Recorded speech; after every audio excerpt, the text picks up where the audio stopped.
ओम शांति। आज 19 तारीख की मुरली है।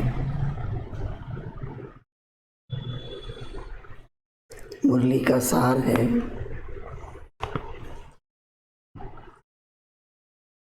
मीठे बच्चे, ये पढ़ाई सोर्स ऑफ इनकम है।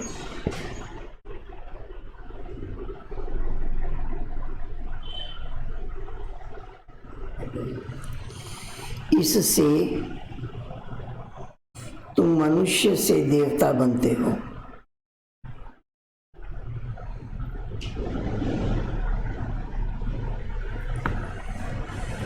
इक्कीस जन्मों के लिए कमाई हो जाती है। ये ऐसी पढ़ाई है, 21 जन्मों के लिए कमाई हो जाती है। फिर कमाई की मेहनत नहीं करनी पड़ती।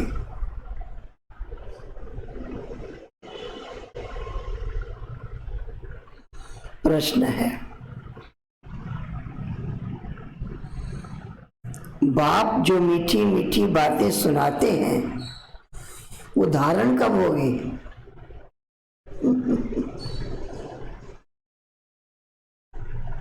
सुन तो लेते हैं, धारण कब होगी?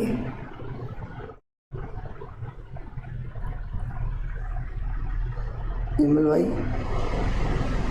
कब धारण होगी? जब श्रीमत पर चलेंगे।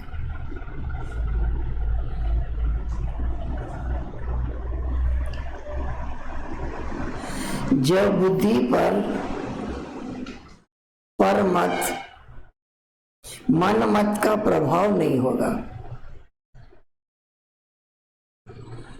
सब चलते हैं कैसे? जो मन में आता है सो चलते हैं, जो मन में आता है सो करते हैं। जब बुद्धि पर मत मन मत का प्रभाव नहीं होगा, तब बाबा जो मीठी मीठी बातें सुनाते हैं तब धारण होगी। जो बच्चे सुनी सुनाई बातों पर चलते हैं उनकी बुद्धि में धारणा हो नहीं सकती।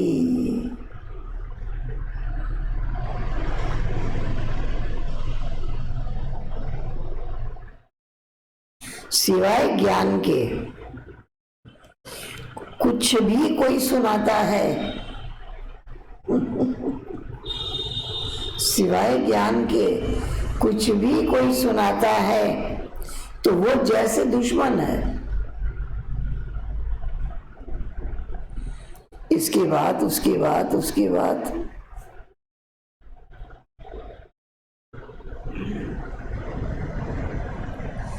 झूठी बातें सुनाने वाले बहुत हैं। इसलिए क्या करो? Hear no evil, see no evil, हाँ फिर टॉक नो इविल। मनुष्य से देवता बनने के लिए एक बाप की श्रीमत पर ही चलना है। मन मत भी नहीं, पर मत भी नहीं, एक श्रीमत।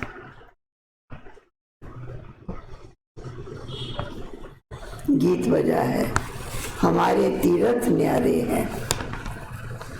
ओम शांति। इस गीत में जैसे कि अपनी महिमा करते हैं, अपनी महिमा वास्तव में की नहीं जाती है। ये तो सब समझने की बातें हैं। जो भारतवासी बहुत समझदार थे, अब बेसमझ बन गए हैं। प्रश्न उठता है, समझदार कौन थे?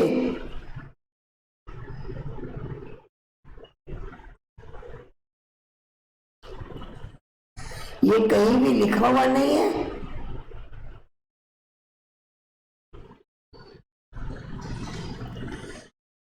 तुम हो गुप्त। कितनी वंडरफुल बातें हैं।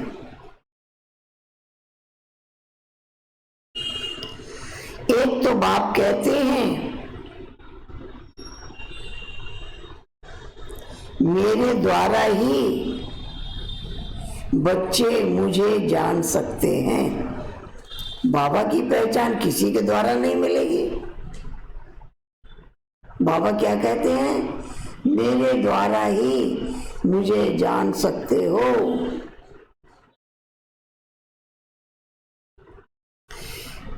फिर मेरे द्वारा सब कुछ जान जाते हो। बाबा को जान लिया तो बाबा ने सब कुछ बताया। सृष्टि के आदि मध्य अंत का जो खेल है उनको समझ जाते हैं और कोई भी नहीं जानते।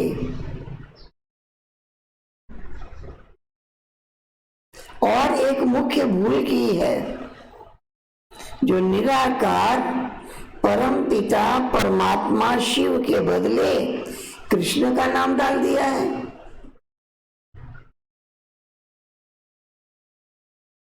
पहला नंबर शास्त्र जिसको श्रीमद् भगवद गीता कहते हैं वही रॉन्ग हो गया।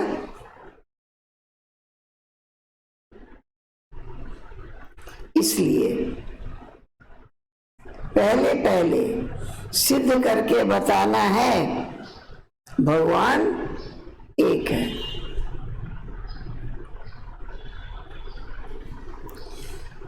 समझ गए? पहले क्या बताना है?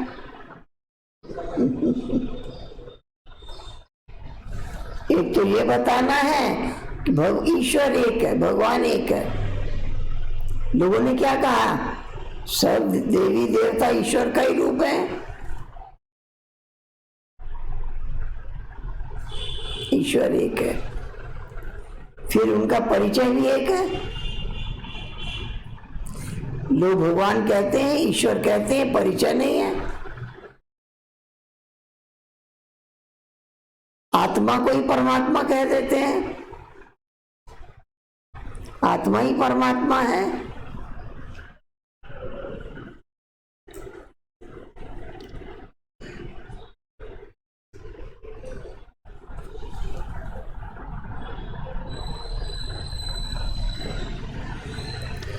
पहले सिद्ध करना है भगवान एक है।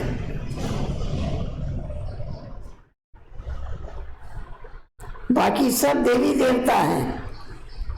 लोग अंतर नहीं समझते हैं। ईश्वर एक है, देवता अनेक हैं। महात्माएं, पुण्य आत्माएं, धर्मात्माएं भी अनेक हैं, लेकिन परमात्मा एक है। दुनिया में लोग ऐसा नहीं मानते।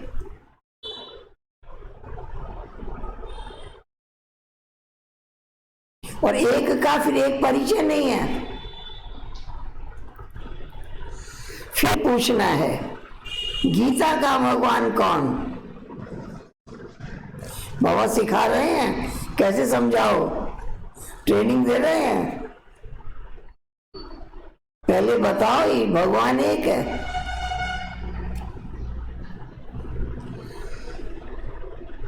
गीता का भगवान कौन? भारत का आदि सनातन देवी देवता धर्म है। अब अगर नया धर्म कहें तो ब्राह्मण धर्म ही कहेंगे। चोटी है ब्राह्मण, फिर है देवताएं, ऊंचे थे ऊंचा। कौन सा धर्म? ब्राह्मण धर्म। जो ब्राह्मण ब्रह्मा द्वारा परम पिता लौकिक ब्राह्मण जाति वाली बात नहीं है। कौन से ब्राह्मण? जिसे परमपिता परमात्मा ब्रह्मा द्वारा रचते हैं, वो है ब्राह्मण।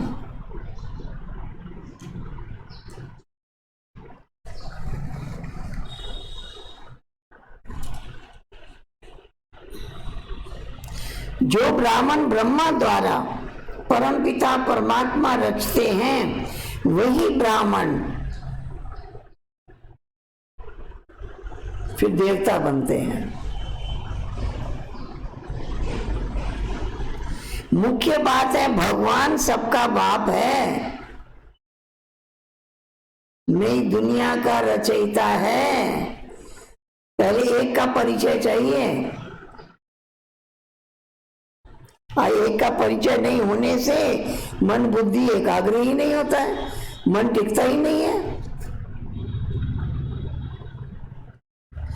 जरूर नई दुनिया ही रचेंगे ना। नई दुनिया में नया भारत होगा। जन्म भी भारत में लिया है। भारत कोई स्वर्ग बना रहे हैं ब्रह्मा द्वारा। तुमको अपना बनाकर भारत को स्वर्ग बना रहे हैं। कैसे बना रहे हैं? स्वर्ग बनाने का तरीका क्या है? कोई बड़े बड़े महल बना रहे हैं क्या?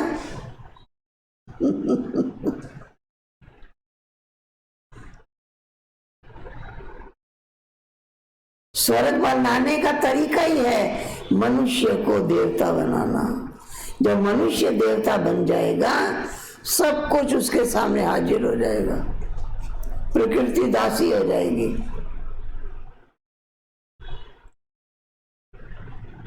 राज्य अधिकारी हो जाएंगे, संपत्तिवान हो जाएंगे, अपने आप सब कुछ मिल जाएगा, क्योंकि उनकी स्टेज इतनी ऊंची है ना। तो परमात्मा स्वर्ग कैसे रचते हैं? मनुष्य को देवता बनाते हैं। भारत को स्वर्ग बना रहे हैं ब्रह्मा द्वारा। तुमको अपना बनाकर, पहले अपना बनाया, फिर पढ़ाते हैं। अपना बनाकर फिर पढ़ाते हैं। मनुष्य से देवता बनाते हैं। पहले तुम शूद्र वर्ण के थे, फिर आके ब्राह्मण आए हो, ब्राह्मण वर्ण में, फिर देवता वर्ण में जाएंगे। पीछे वृद्धि होती रहती है। एक धर्म से फिर अनेक धर्म हो जाते हैं। टाल टालियां भी सब धर्मों की बन जाती हैं।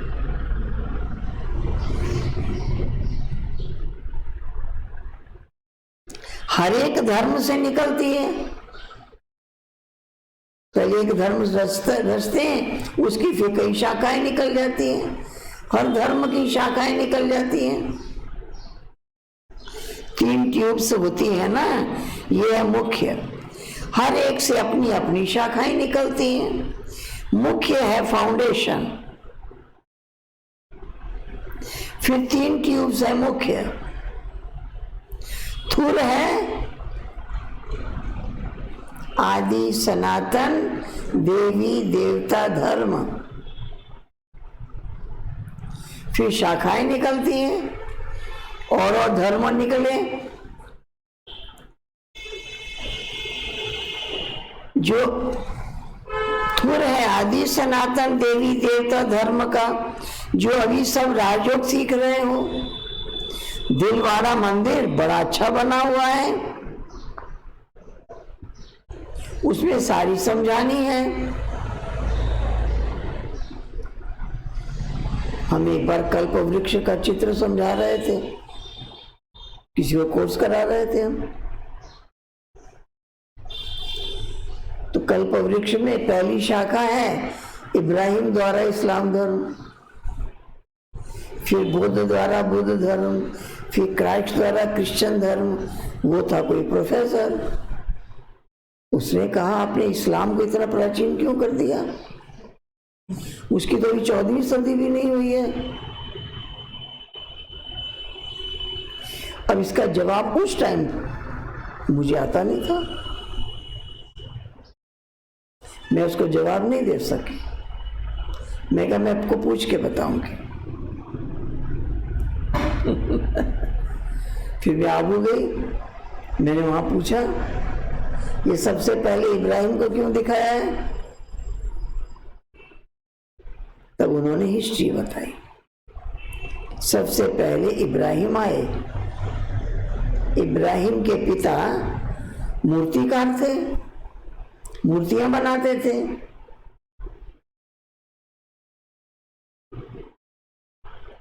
एक दिन वो पिताजी कहीं चले गए,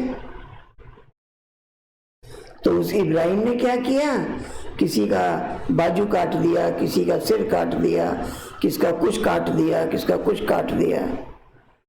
आए तो उन्होंने कहा ये क्या किया, ये किसने किया, तुम्हारे सिवाय तो कोई नहीं था इस घर में। उसने कहा पिताजी आप चले गए, ये सब लड़ने लग गए आपस में।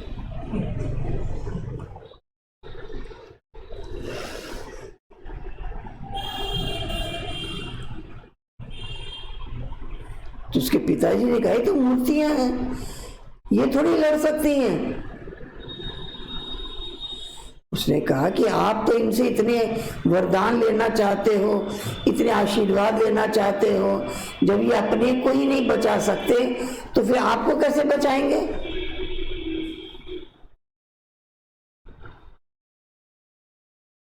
अब ये बात उनकी समझ में तो आ गई, मूर्तियां मुझे कुछ दे नहीं सकती हैं। उसके बाद एक मूर्ति पूजा का खंडन किया, उसके बाद उसने कोई धर्म स्थापन नहीं किया। ये जो जाते हैं मक्का में हज करने संगे असवद, ये उसने स्थापन किया। जो निराकार ज्योति स्वरूप है, कोई ज्ञान नहीं दिया, उसका कोई शास्त्र नहीं बना, कुछ नहीं बना, बस खत्म हो गया। फिर जब मोहम्मद आए, उन्होंने इसको फिर उठाया। इसलिए आगे लास्ट में दिखाया है मोहम्मद द्वारा मुस्लिम धर्म। तो लोग प्रश्न पूछते हैं इसको क्यों इतना पुराना कर दिया आपने? तो बताया कि धर्म स्थापन तो नहीं किया था, लेकिन कोई ईश्वर है उसकी चर्चा की थी, कोई है।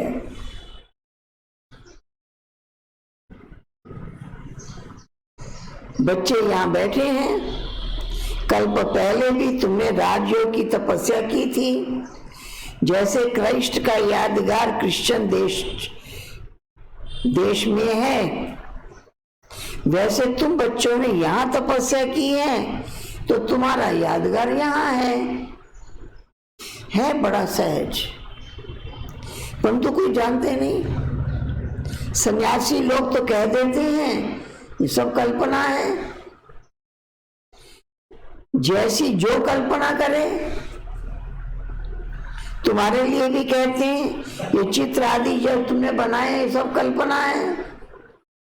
जब तक बाप को जाने कल्पना ही समझते हैं। नॉलेजफुल एक बाप है, मुख्य है बाप का परिचय देना। वो बाप स्वर्ग का रचयिता है, स्वर्ग का वर्षा देते हैं, कल्प पहले भी दिया था।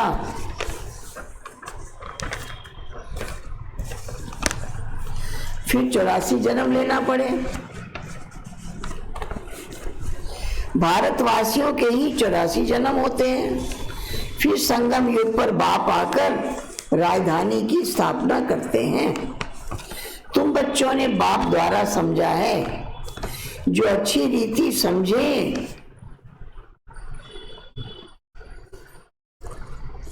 बुद्धि में बैठे,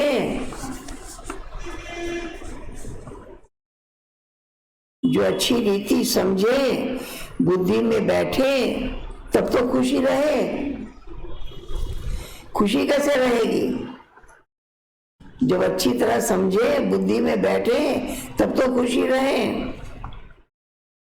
ये पढ़ाई बड़ी सोर्स ऑफ इनकम है। पढ़ाई से मनुष्य बैरिस्टर आदि बनते हैं, लेकिन ये पढ़ाई मनुष्य से देवता बनने की है। उस पढ़ाई में कोई बैरिस्टर, कोई डॉक्टर, क्या क्या बनते हैं, ये देवता बनने की पढ़ाई है। प्राप्ति कितनी भारी है, इस जैसी प्राप्ति कोई करा नहीं सकता है। ग्रंथ में गाया हुआ है, मनुष्य से देवता किए करत न लागे वार, परंतु मनुष्यों की बुद्धि चलती नहीं है। जरूर वो देवी देवता धर्म प्राय लोप हो गया है। तब तो लिखते हैं मनुष्य से देवता बने। देवताएं सतयुग में थे, उन्हों को जरूर भगवान ने संगम युग पर रचा होगा, ये कोई नहीं जानता है। सतयुग से पहले संगम युग होगा, ये कोई जानता ही नहीं है। ये चक्र रिपीट होता है, लोग मानते ही नहीं है। सतयुग आया, त्रेता आया, द्वापर आया, कलयुग आया, फिर रिपीट होगा। कहते नहीं, रिपीट तो हुआ ही नहीं।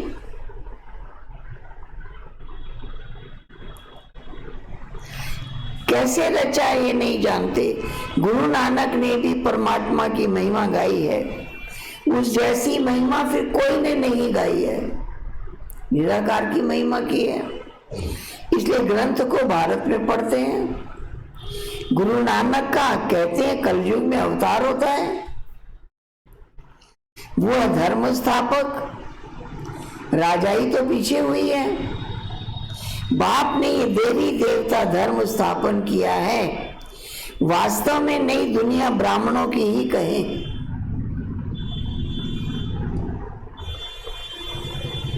चोटी भल ब्राह्मणों की है, परंतु राजधानी देवी देवताओं से शुरू होती है। तुम ब्राह्मण रचे हुए हो, है नशा, बाबा ने हमको रचा है। तुम्हारी राजधानी नहीं है, तुम अपने लिए राजधानी स्थापन कर रहे हो। बड़ी वंडरफुल बातें हैं। मनुष्य तो कुछ भी नहीं जानते। पहले पहले अपने को मालूम हुआ तो अपने द्वारा दूसरे को मालूम होता। तुम शूद्र से ब्राह्मण बने हो, ब्रह्मा को भी अभी बाप द्वारा मालूम पड़ा है। एक को बताया तो बच्चों को भी बताना होता है। इनके तन द्वारा तुम बच्चों को बैठ समझाते हैं। ये है अनुभव की बातें। शास्त्रों में तो कुछ भी समझ नहीं सकते। बाप कहते हैं सारे कल्प में एक ही बात मैं ऐसे ही आकर समझाता हूं। कैसे भगवान आते हैं किसी को पता ही नहीं है। अनेक धर्मों का विनाश, एक धर्म की स्थापना कराता हूं। ये 5000 वर्ष का खेल है। तुम बच्चे जानते हो हमने 84 जन्म लिए हैं। विष्णु की नाभि से ब्रह्मा दिखाते हैं। ब्रह्मा और विष्णु ये किसके बच्चे हैं? दोनों बच्चे ठहरे शिव के। वो रचता है, ये रचना है। इन बातों को कोई समझ नहीं सकता।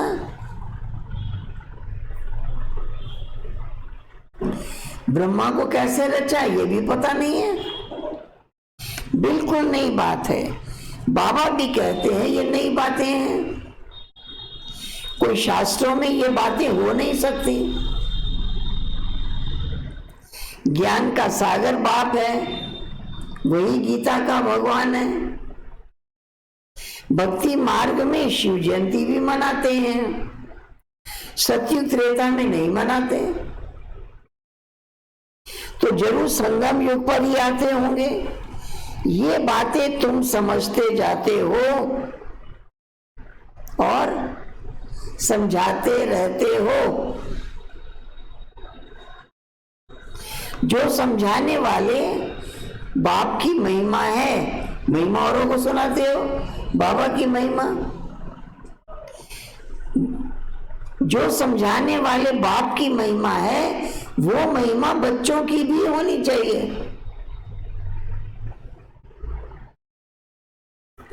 तुमको मास्टर ज्ञान का सागर बनना है। बाबा ज्ञान का सागर है, बच्चों को मास्टर ज्ञान का सागर बनना है। वो प्रेम का सागर है, तुमको मास्टर प्रेम का सागर बनना है। आत्मा के गुण है ना, शांत स्वरूप, आनंद स्वरूप, सुख स्वरूप। प्रेम का सागर, सुख का सागर यहां बनना है। किसी को भी दुख नहीं देना है, बहुत मीठा बनना है। तुम जो कड़वे एकदम जहर मिसल थे इसलिए बोलते हैं कि दूसरे को दुख होता है। पुराना संस्कार अंदर भरा हुआ है जहर वाला। सो तुम वाइसलेस ब्राह्मण बन रहे हो, ईश्वर की संतान बन रहे हो। क्या याद रखना है? वाइसलेस ब्राह्मण बन रहे, निर्विकारी ईश्वर की डायरेक्ट संतान बन रहे हो। विशियस से वाइसलेस देवता बन रहे हो। आधा कल तुम पतित बनते बनते अभी बिल्कुल जड़ जड़ी भूत अवस्था को पाए हो। अब कपड़े सड़ गए एकदम। अब सड़े हुए कपड़े को सटका लगाने से क्या होता है? फट जाता है, चीर चीर हो जाता है। यहां भी बाबा ने कहा कि कपड़े फटे हुए हैं, ज्यादा मैले हैं। यहां भी ज्ञान का सटका लगाओ, पुर्जा पुर्जा हो जाते हैं। बाबा जिसको समझाते हैं ना, तो बस और बिगड़ जाते हैं। और बिगड़ गए माना फट गए, अब कोई काम के नहीं रहे। सटका लगाते किस लिए है? भी ज्यादा मैला है, थोड़ा डंडा मारते हैं तो साफ हो जाएगा, मैल निकल जाएगी, काम आ जाएगा। लेकिन जिसको सटका लगाया और फट गया, वो कौन काम का? वो किसी काम का नहीं रहेगा। यहां भी ज्ञान के सटके लगाओ, पुर्जा पुर्जा हो जाते हैं। कोई कपड़ा ऐसा मैला है, साफ करने में बहुत टाइम लगता है, फिर वहां भी हल्का पद मिल जाता है। बाबा धोबी है, रोज साबुन लगाते हैं, किसी दिन सटका भी लगाते हैं।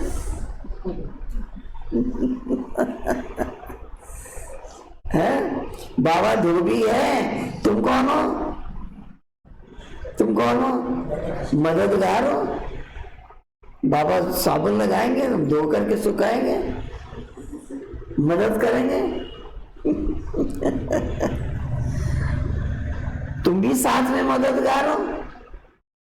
धोबी भी नंबरवार होते हैं, यहां भी नंबरवार है। धोबी अच्छे कपड़े साफ नहीं करेंगे तो कहेंगे ना, ये तो जैसे हजाम है।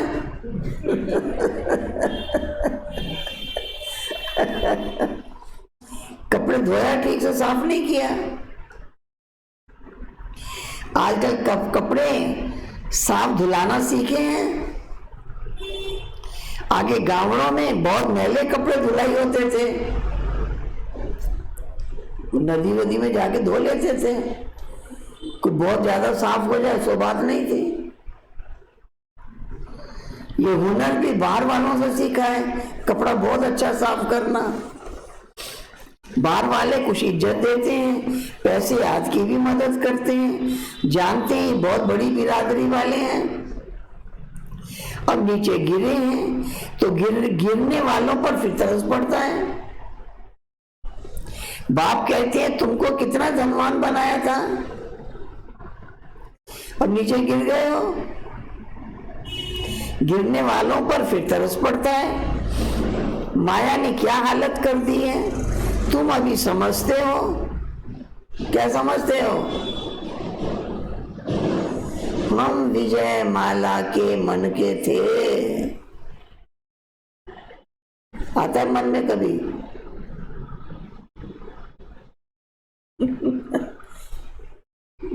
आता है कभी? हम विजय माला के मन के थे, आता है कभी?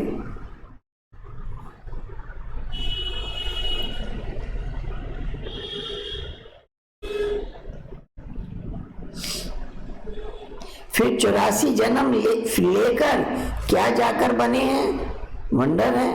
तुम समझा सकते हो, तुम भारतवासी स्वर्गवासी थे, भारत ही स्वर्ग था, नीचे गिरते गिरते नरकवासी भी बनना पड़े।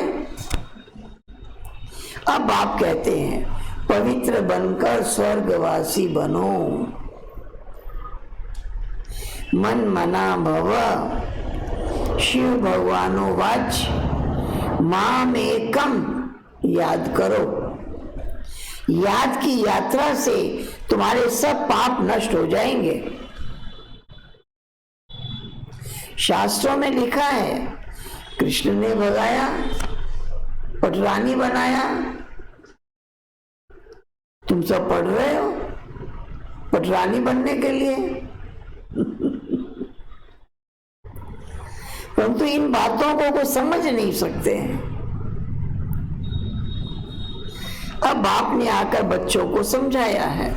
बाप कहते हैं मैं कल्प कल्प तुमको समझाने आता हूं।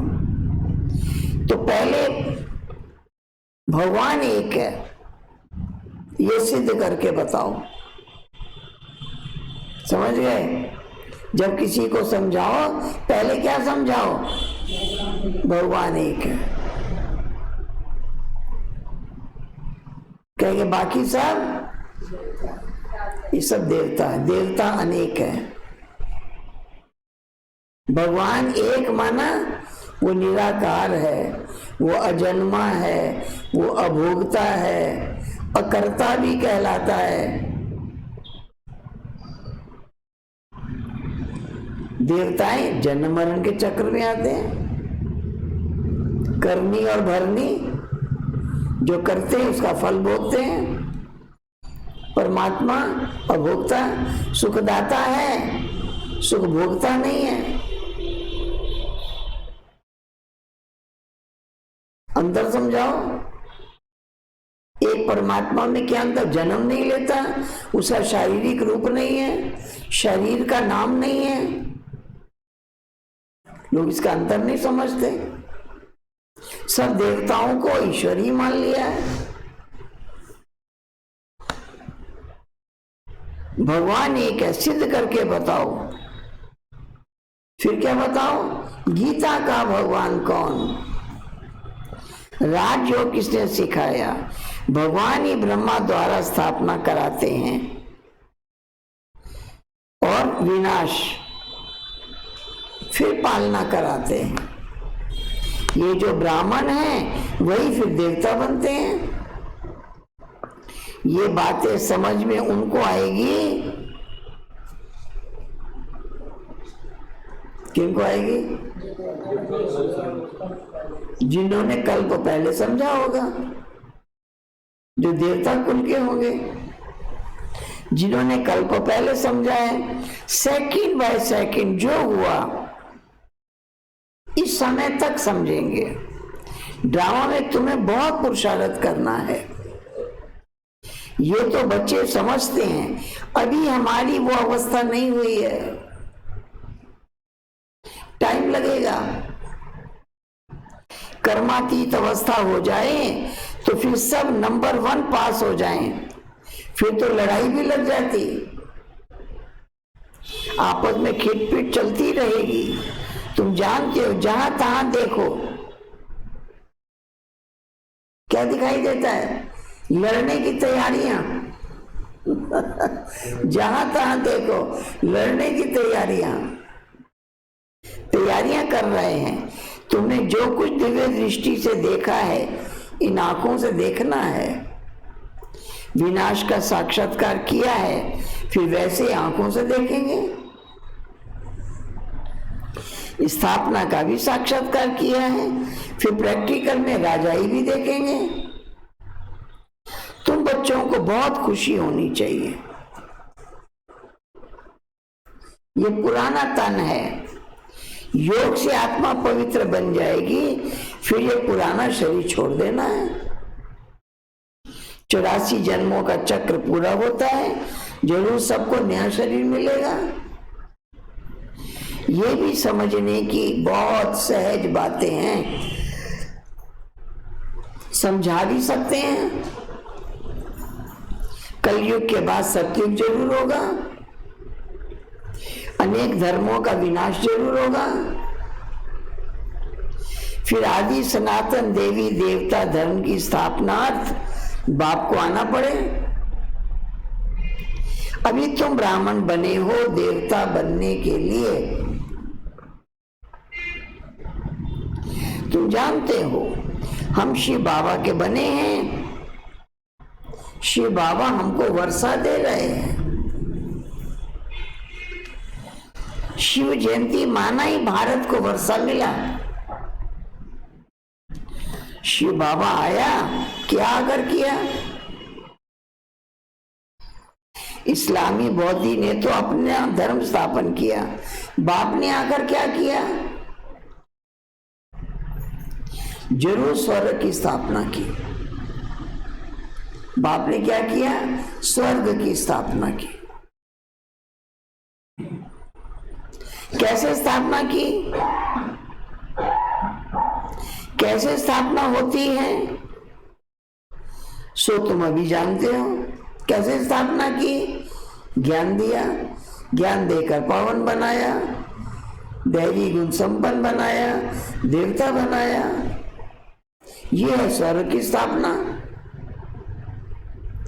जब देवता बन जाएंगे तो देवता अपने आप महल बना लेंगे, वो बाबा को थोड़ी बना के देना पड़ेगा। वो देवताएं तैयार कर लेंगे सब। तुम सतयुग में सब भूल जाएंगे, ये भी समझते हो। 21 जन्मों का वर्षा अभी हम ले लेते हैं, ये ड्रामा में नूंद है। भल वहां समझेंगे वो बाप है, ये बच्चा है, बच्चे को वर्षा मिलता है, परंतु ये प्रारब्ध अभी की, अभी के पुरुषार्थ की वो प्रारब्ध है, ये उस टाइम पर याद नहीं रहेगा। सच्ची कमाई कर 21 जन्मों के लिए तुम वर्षा अभी पा रहे हो। 84 जन्म तो लेने ही है। सतो प्रधान से सतो, फिर रजो, फिर तमो में आएंगे।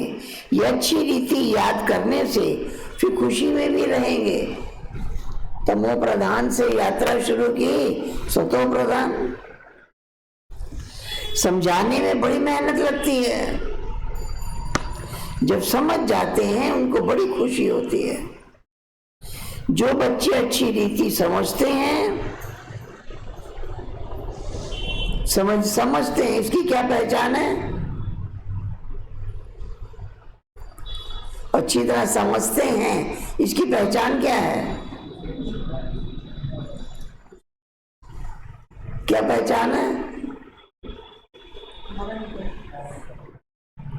जरूर औरों को समझाएंगे। ये नहीं आप खुद समझा औरों को समझाएंगे, नहीं, रह नहीं सकेंगे। समझ गए हैं इसकी पहचान है कि दूसरे को जरूर समझाएंगे। कहीं भी जाएंगे, कौन सा किताब हाथ में होगा?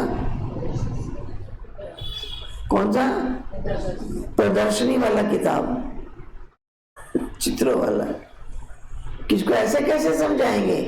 किताब खोल के दिखाएंगे कि इसका मतलब समझते हो? लाइए आपको इसका मतलब समझाते हैं। आत्मा का ज्ञान भी चित्र द्वारा समझाया, परमात्मा का ज्ञान भी तो सहज हो गया ना। ऐसे कैसे समझाएंगे? कहीं भी जाओ, प्रदर्शनी का किताब पास में जरूर होना चाहिए। खोल के थोड़ा ऐसे ऐसे करो तो भी कोई पूछेगा ये क्या है। तो उसको समझाएंगे। जब समझ जाते हैं उनको बड़ी खुशी होती है, फिर वो बच्चे अच्छी रीति और समझते हैं, फिर बहुतों को समझाते रहते हैं। खाली समझाते ही नहीं है, कांटों को फूल बनाते हैं।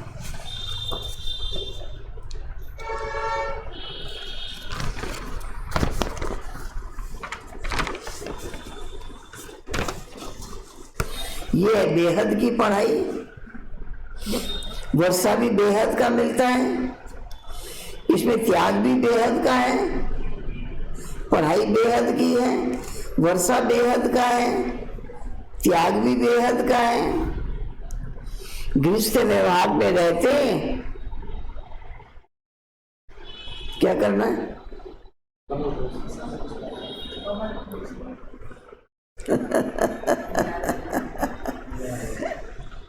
और लाइन अच्छा से याद रखना, गृहस्थ व्यवहार में रहते सारी दुनिया का त्याग करना है।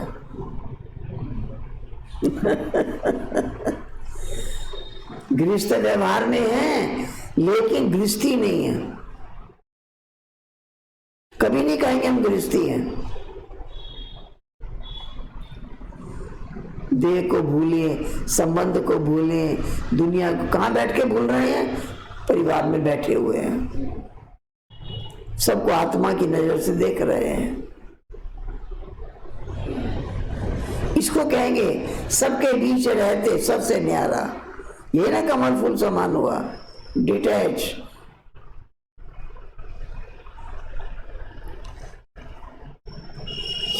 गृहस्थ व्यवहार में रहते सारी दुनिया का त्याग करना है, क्योंकि तुम जानते हो, क्या जानते हो? ये पुरानी दुनिया अब खत्म होनी है। पहले से बुद्धि निकाल लो, अब नई दुनिया में जाना है, इसलिए बेहद का सन्यास कराते हैं। सन्यासियों का है हद का सन्यास, उनका है हठ योग। इसमें हठ की बात नहीं रहती, ये तो पढ़ाई है। पाठशाला में पढ़ना है मनुष्य से देवता बनने के लिए। शिव भगवानोवाच, कृष्ण तो हो नहीं सकता।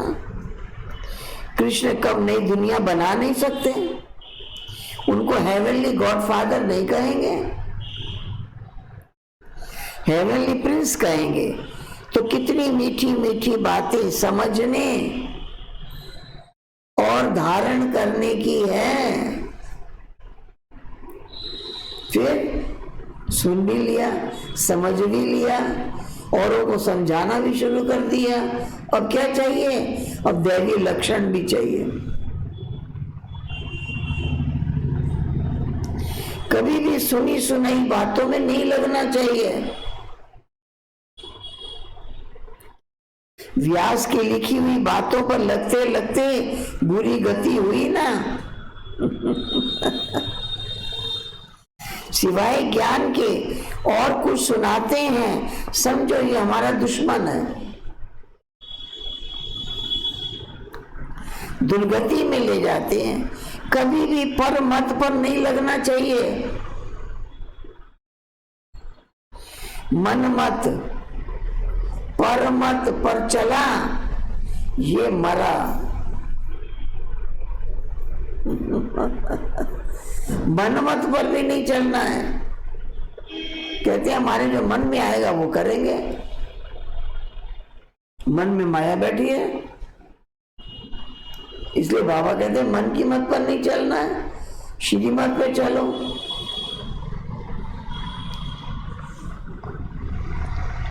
श्रीमत कौन ग्रहण करता है? बुद्धि।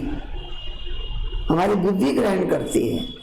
ये श्रीमत है बाबा की, ये श्रीमत है, ये ईश्वरीय नियम है, ये मर्यादाएं हैं।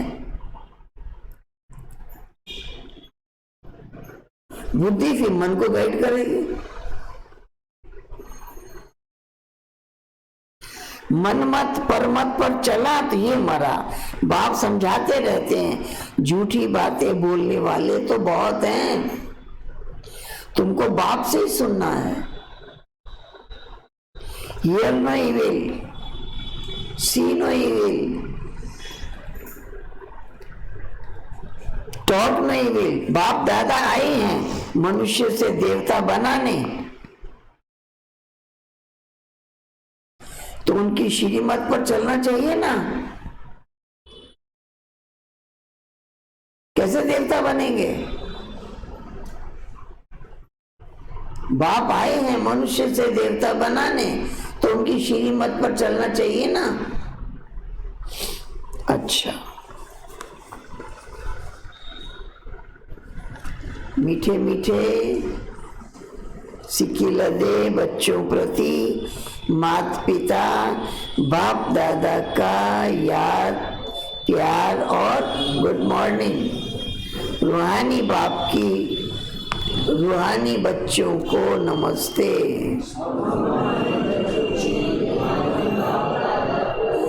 गुड मॉर्निंग और नमस्ते। धारणा के लिए मुख्य सार, यहाँ बाप समान क्या बनना है?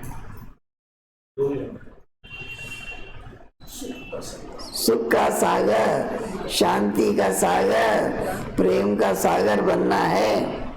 यहाँ बाप समान सुख का सागर, प्रेम का सागर बनना है। सर्व गुण धारण करने हैं,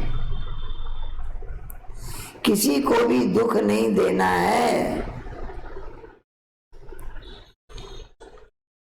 दूसरा पॉइंट, सुनी सुनाई बातों पर कभी विश्वास नहीं करना है।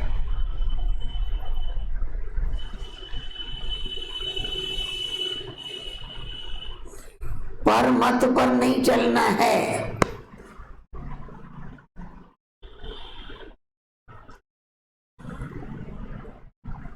Hear no evil, see no evil, talk no evil, याद रखना है।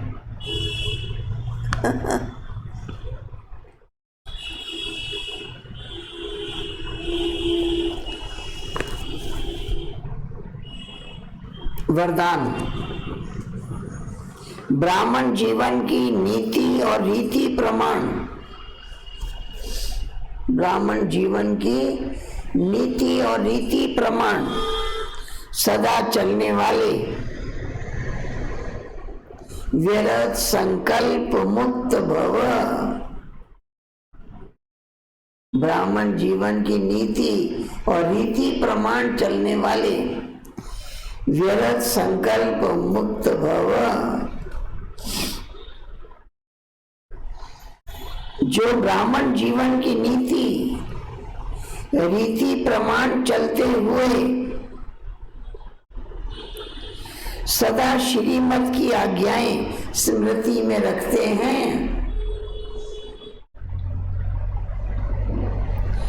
जो ब्राह्मण जीवन की नीति रीति प्रमाण चलते हुए सदा श्रीमत की आज्ञाएं स्मृति में रखते हैं और सारा दिन शुद्ध प्रवृत्ति में बिजी रहते हैं,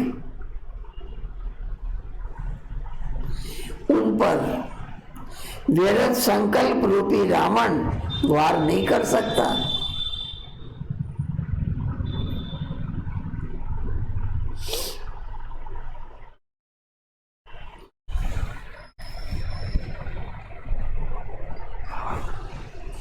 बुद्धि की प्रवृत्ति है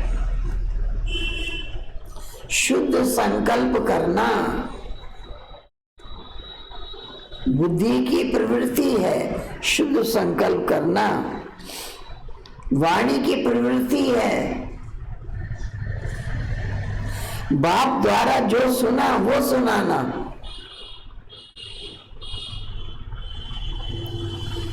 कर्म की प्रवृत्ति है कर्म योगी बनकर हर कर्म करना। समझ गए? इसी प्रवृत्ति में बिजी रहने वाले, इसी प्रवृत्ति में बिजी रहने वाले व्यर्थ संकल्पों से निवृत्ति कर लेते हैं। कौन सी प्रवृत्ति में बिजी रहने वाले? बुद्धि की प्रवृत्ति शुद्ध संकल्प करना, वाणी की प्रवृत्ति बाबा द्वारा जो सुना वो औरों को सुनाना, कर्म की प्रवृत्ति कर्म योगी होके कर्म करना। जो इसी प्रवृत्ति में बिजी रहने वाले व्यर्थ संकल्पों से निवृत्ति प्राप्त कर लेते हैं। ठीक है। स्लोगन,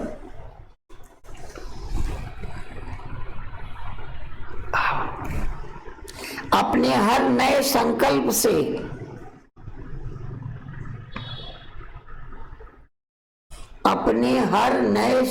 से नई दुनिया की नई झलक का साक्षात्कार कराओ। कैसे साक्षात्कार कराओ? अपने नए संकल्प से नई दुनिया का साक्षात्कार कराओ। संकल्प करेंगे तो फिर वर्णन भी करेंगे तो औरों को वो भी दिखाई देगा।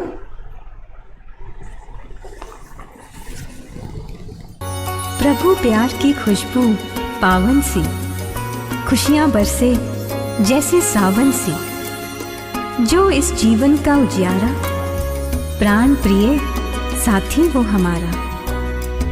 उस जैसा दोस्त कोई और नहीं, जो हर पल हमारे साथ रहता है, जो सबसे पहले मदद के लिए हाथ बढ़ाता है। अब तो बस एक ही लगन है, प्रभु के संग हम नाचे गाए, हर दिन हर पल खुशियां मनाएं, पवन के जैसे हम लहराएं, हर दम वो संग हमारे, चाहे हम जहां भी जाएं। हो ना हम कहीं अकेले, रिश्ता प्रभु से ऐसा बनाएं। जीवन डोर तुम्हीं संग बांधी,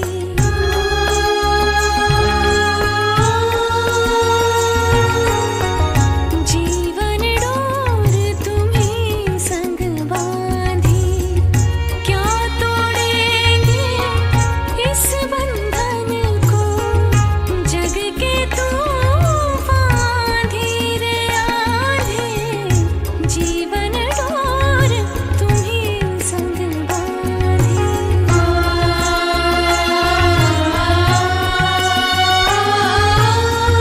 यूं घुल मिल रहना जीवन में, जैसे रहे कजरा अखियन में, तेरी छवि छाई रही मन में, तेरा ही नाम रहे धड़कन में, तेरे दरस की मैं प्यासी रे प्यासी, जीवन डोर तुम्हीं संग बांधी, जीवन डोर तुम्हीं संग बांधी। अहम आत्मा निर्वाण धाम के वासी है अथवा परम धाम के वासी है।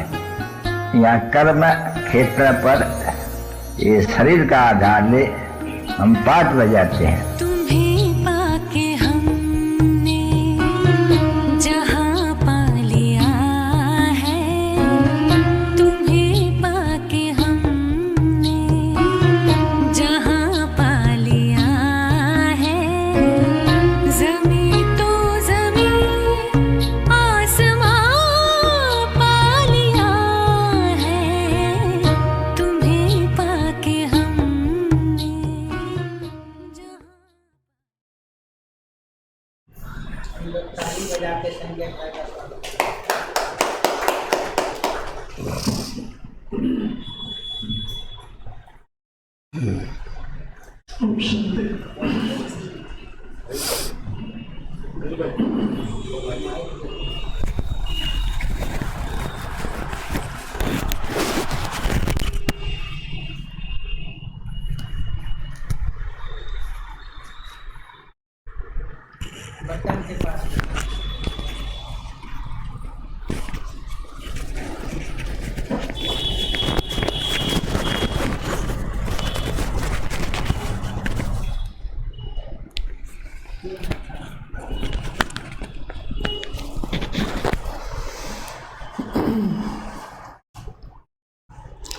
ओम शांति।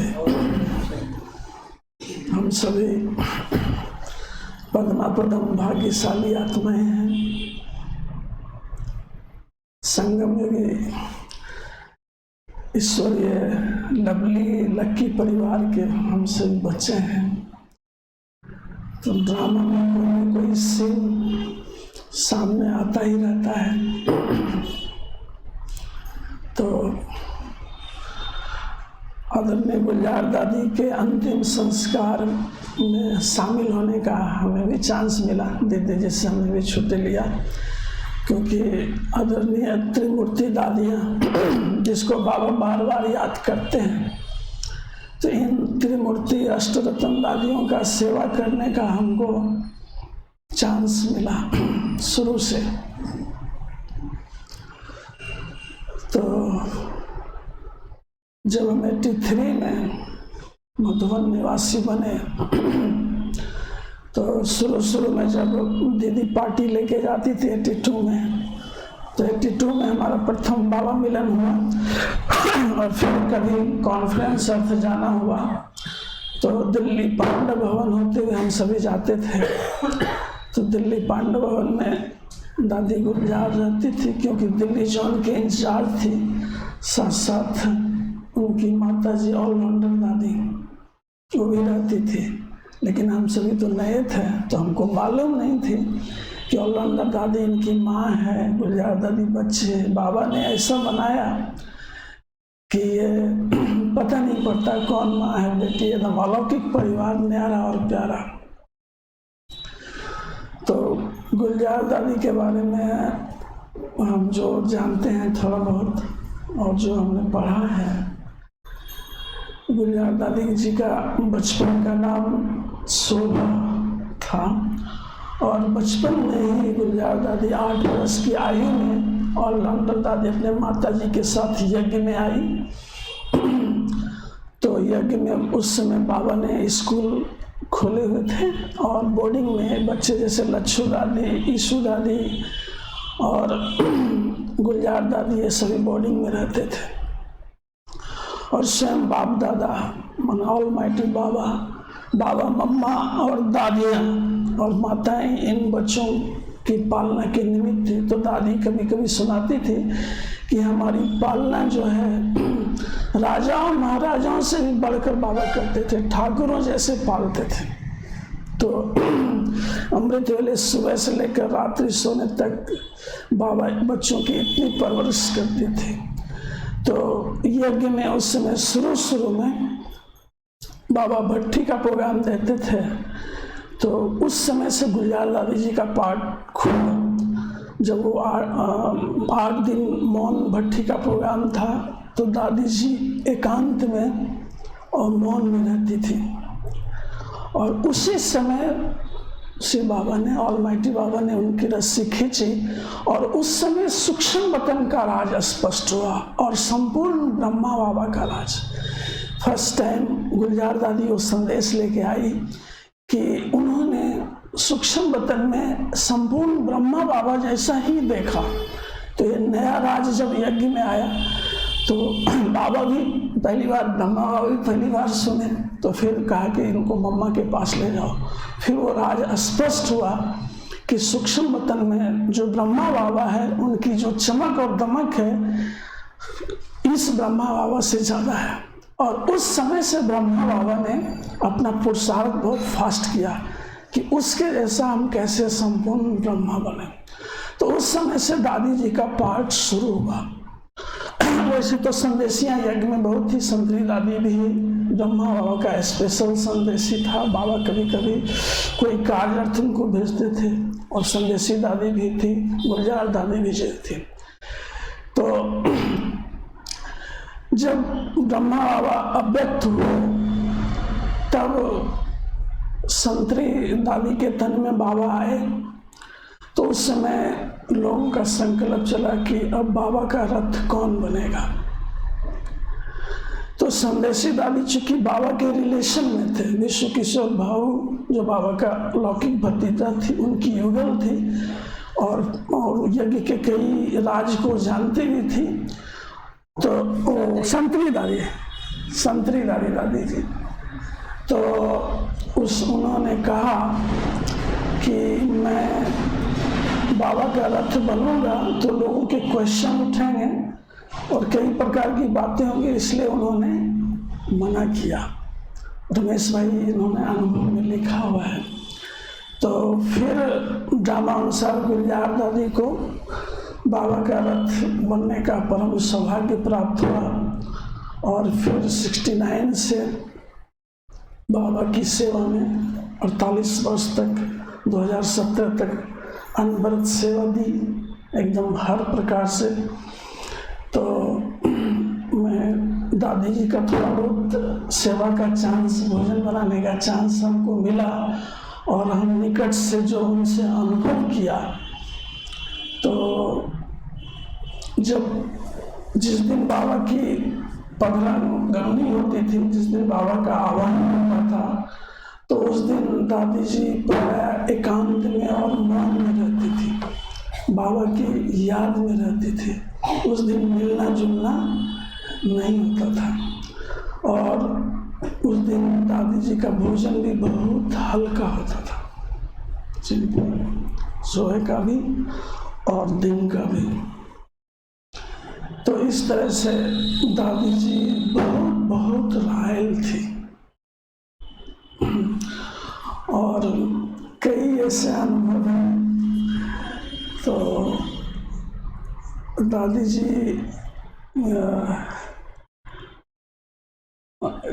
क्या कहेंगे, हमें प्यार से संजू कहते थे, कभी संजय भी कहते थे। अब चूंकि बाबा का रथ था और हमें निश्चय था, तो हम भी दौड़ कर भाग कर दादी की बहुत सेवा करते थे, मैंने चांस लेते थे सेवा का।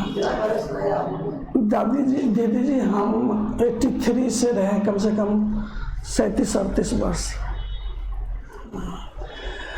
तो हाँ, तीनों दादियों का भोजन, सब दादी मना, बड़ी दादी, जानकी दादी, गुलजार दादी, पर दादी, ये दादियों के साथ ही इनका भोजन है। हाँ। तो और दादी जी मतलब मैंने देखा, गुलजार दादी, सब दादियों का अपना अपना था। तो गुलजार दादी सुबह में जो है ये रोटी चावल नहीं जाना जी दादी, आज शुक्रवार तो रविवार को ब्रह्मा भोजन है, करके जाना है। तो आपके हाथ का भी भोग लगेगा।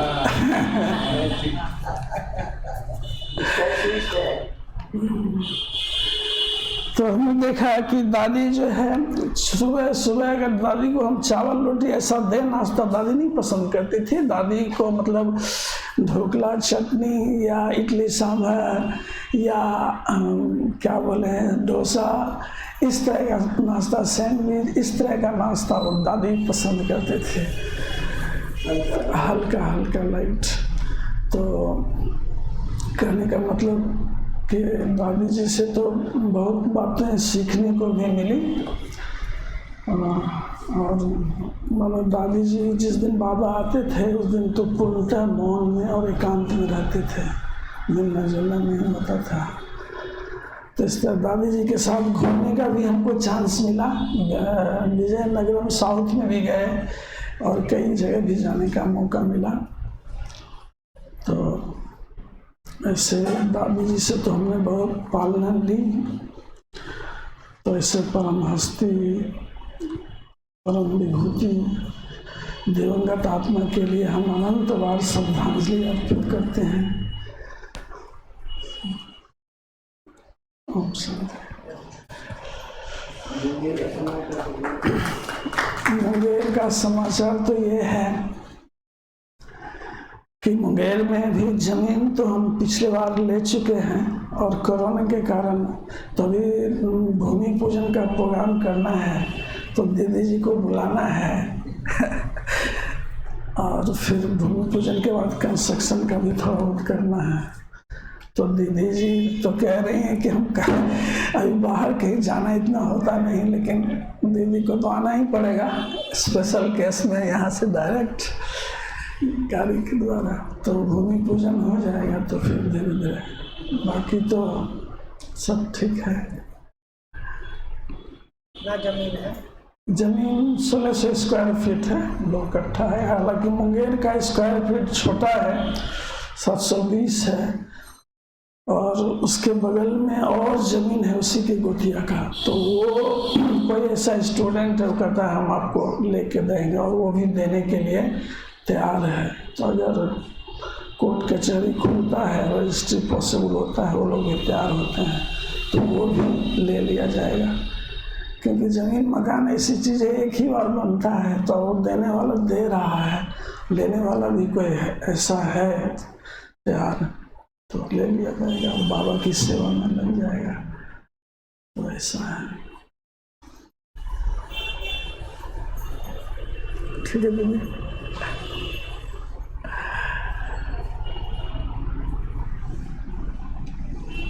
ओम शांति।